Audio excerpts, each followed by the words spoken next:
নমস্কার, রাধে রাধে, জয় শ্রীকৃষ্ণ। আমার কবিতার নাম ছাদের পুকুর পার। সেদিন চৈত্র মাস, তোমার চোখে দেখেছিলাম আমার সর্বনাশ।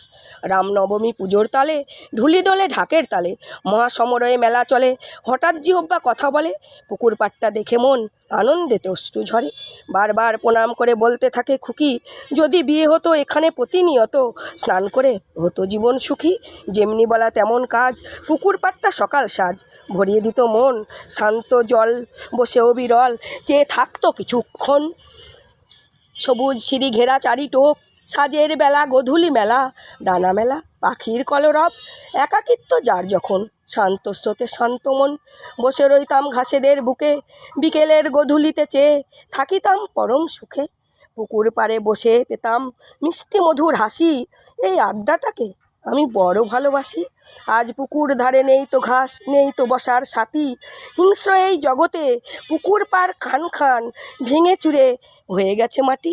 রাধে রাধে।